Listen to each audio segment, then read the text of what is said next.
everyone, my name is Bradley. I'll be a teacher today, and today we'll be focusing on conduct risk assessment, how to identify a hazard in your workplace and what to do about it.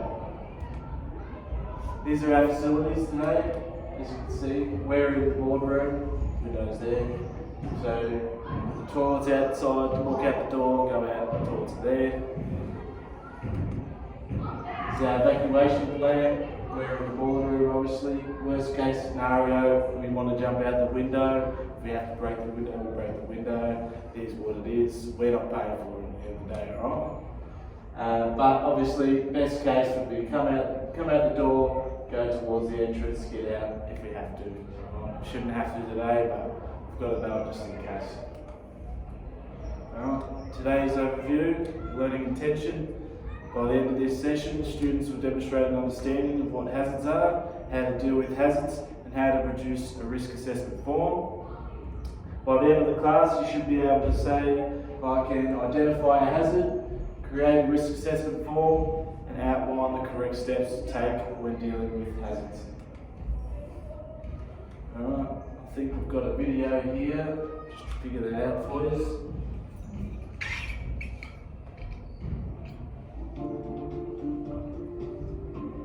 When hazards are ignored, they can grow into bigger problems. And the longer a hazard is left, the higher the chance it could cause trouble. If you spot something unsafe, point it out. It doesn't need to be a big deal. Just let someone know. Calling out a hazard means your employer can do something about it before it gets out of hand. If you spot something unsafe, big or small, report it. Quick little video for you, nothing special, it's just in there. Alright, the rights and responsibilities of employers and employees. So, workplace health and safety outlines a duty of care to health and safety in the workplace. The duty of care is a legal obligation to take reasonable steps to not cause foreseeable harm to another person or their property. Everyone must ensure they are following duty of care. This includes looking for and reporting hazards and risks. Alright, what is a hazard?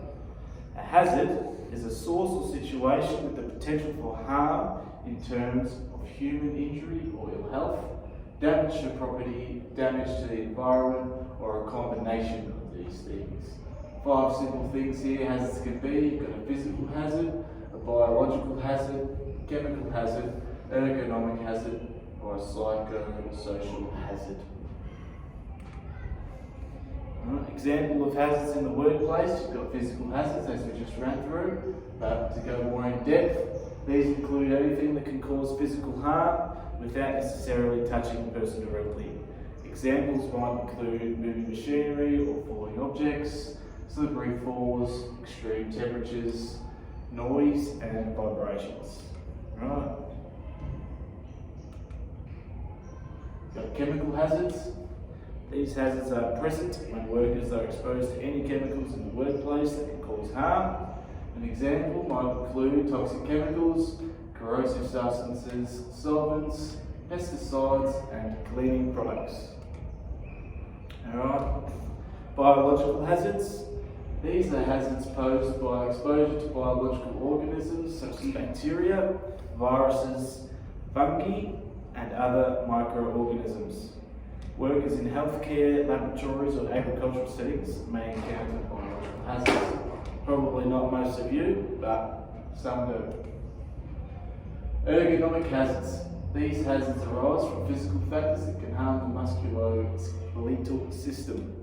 Examples include poor workstation ergonomics, repetitive movements, lifting heavy objects, awkward postures, and improper lifting techniques.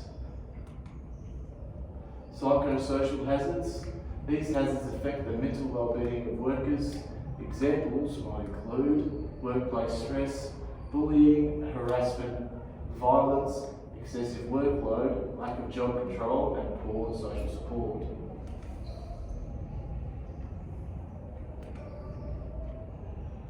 When should you conduct a hazard check? Hazard checks should be conducted when an organisation is new forms of work is being implemented, changes to process or practice is made, a hazard has been identified, after a near-miss incident or accident, concerns are voiced by staff, new knowledge or information about hazard has become available, changes to equipment are made or at regular intervals during normal operations.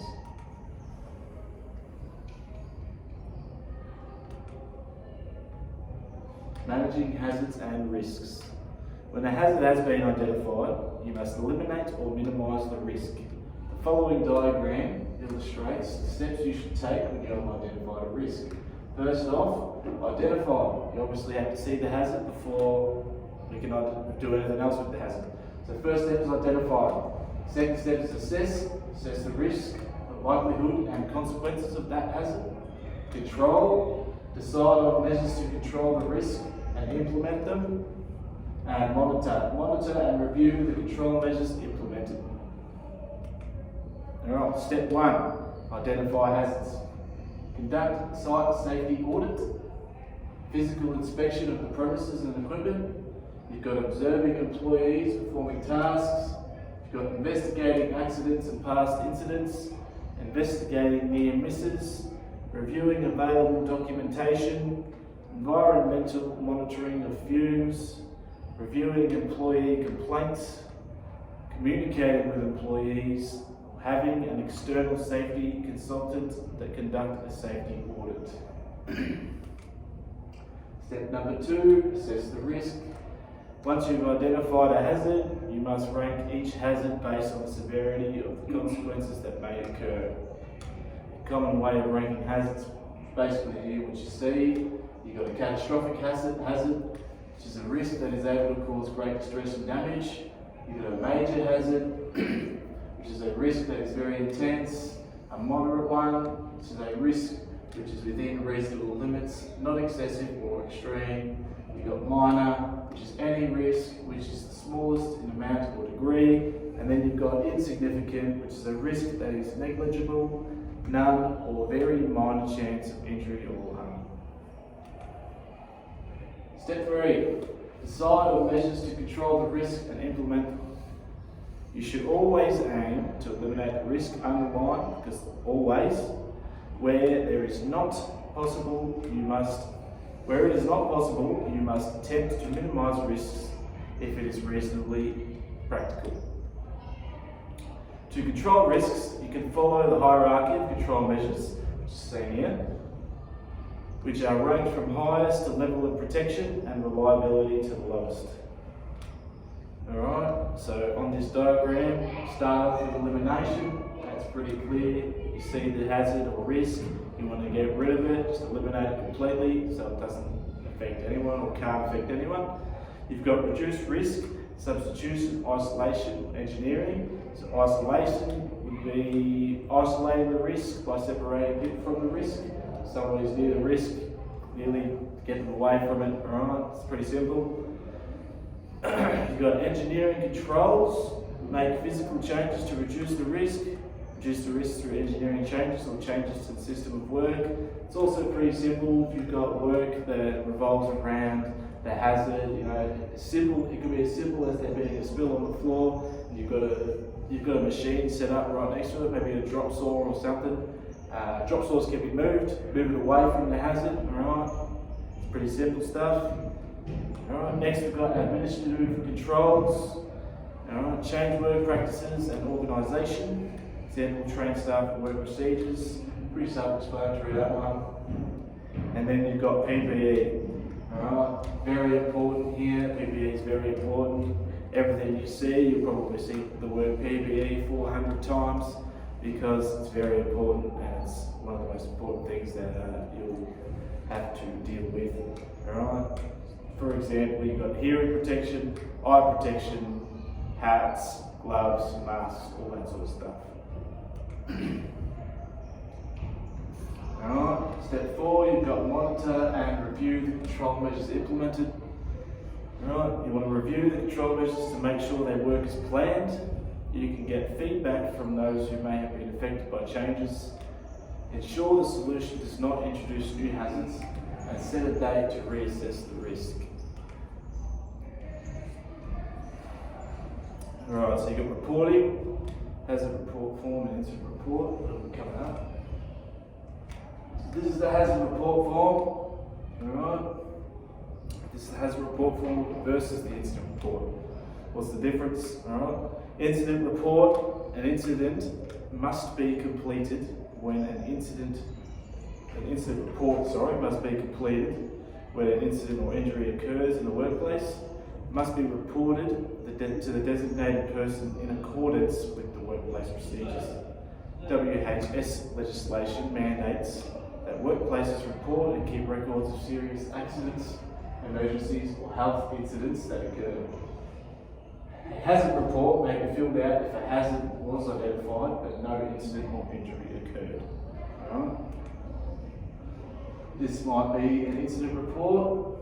Alright. The person submitting the report should document their name, their position title, alright, what they do, their role in the workplace, their phone number, the date, the current date. You've got the date of the incident, whether they're doing the incident report a day later, alright, when was the incident. You've got the time of the incident, the name of the employer, the business address, the address or location of the incident, a brief description of the incident, and completion of the declaration that all information is accurate and true. Right?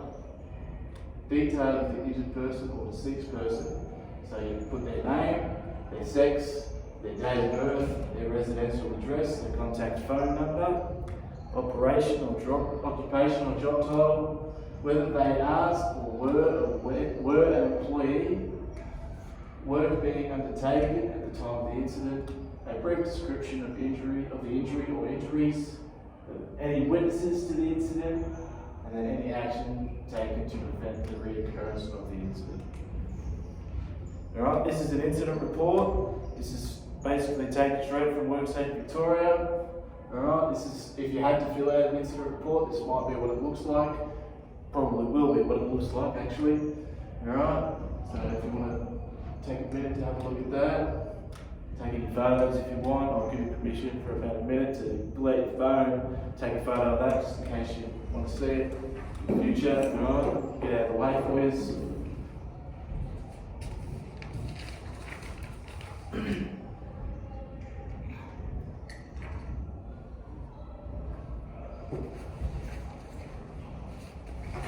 Alright, looks like everybody's done.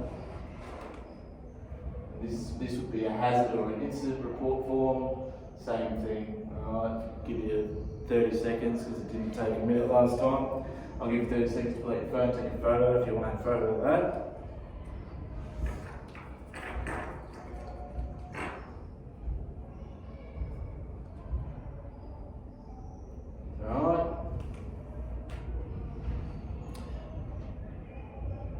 That should be it, alright? So I'm actually going to come around with a hazard report form so you can fill out, make up a hazard in your own head, and then I'll give you some time to fill out the forms and then bring it back to me, and we'll have a look at what you guys come up with, alright?